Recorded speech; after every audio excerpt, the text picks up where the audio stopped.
తాత పోర్ట్లో chief engineer, తండ్రి freedom fighter, కానీ కొడుకు మాత్రం బాలీవుడ్ సినీ ప్రపంచాన్ని ఏలిన బాద్షా అయ్యాడు. అతను ఎవరో కాదు, భారతదేశ చలనచిత్ర చరిత్రలో 30 ఏళ్లుగా తిరుగులేని ఏకఛత్రాధిపత్యాన్ని కొనసాగిస్తున్న కింగ్ ఖాన్ షారుఖ్ ఖాన్. నవంబర్ 2న 60వ సంవత్సరంలో అడుగు పెడుతున్న మన బాలీవుడ్ బాద్షా గురించి తెలుసుకుందాం.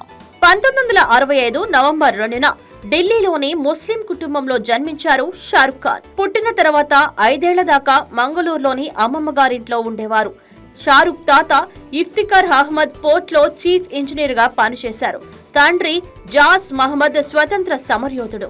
1980లో టీవీ సీరియల్స్ ద్వారా తన కెరీర్ ప్రారంభించారు షారుఖ్. 1992లో దివానా సినిమాతో బాలీవుడ్ తెరంగేట్రం చేశారు. కెరీర్ మొదట్లో డర్, బాజీగర్, అంజామ్ వంటి సినిమాలో విలన్ క్యారెక్టర్స్ చేశారు.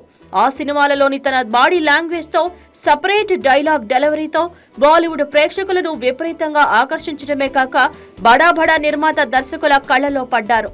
ఇక అక్కడి నుండి షారుఖ్ ఖాన్ సినీ జీవిత ప్రయాణం చెన్నై ఎక్స్ప్రెస్ లా ఎన్నో విజయవంతమైన చిత్రాలతో దూసుకుపోయింది. దిల్వాలే దుల్హనియా లే జాయేంగే, దిల్ తో పాగల్ హై, కుచ్ కుచ్ హోతా హై, మొహబ్బతే, కభీ ఖుషీ కభీ గమ్ సినిమాలతో హీరోగా ఉన్నత శిఖరాలకు చేరుకున్నారు. 80కి పైగా సినిమాలు చేసి 14 సార్లు ఫిలింఫేర్ అవార్డులు అందుకున్నారు. అలాగే 2005లో భారతీయ గౌరవ పురస్కారం పద్మశ్రీ అందుకున్నారు. షారుఖ్ ఖాన్ గౌరీ అనే అమ్మాయిని ఇంటర్ కాస్ట్ మ్యారేజ్ చేసుకున్నారు. అతనికి 3 సంతానం: ఆర్యాన్ ఖాన్, సహానా ఖాన్, అబ్రామ్ ఖాన్. షారుఖ్ ఖాన్ ప్రతి పుట్టినరోజుకి ఒకరోజు ముందే మహారాష్ట్ర నుండే కాకుండా దేశంలోని వివిధ రాష్ట్రాల నుండి ముంబైలోని బాంద్రాలో మన్నత్ అని పిలువబడే షారుఖ్ ఇంటికి కొన్ని వేల మంది అభిమానులు చేరుకొని షారుఖ్ కి పుట్టినరోజు శుభాకాంక్షలు చెబుతారు.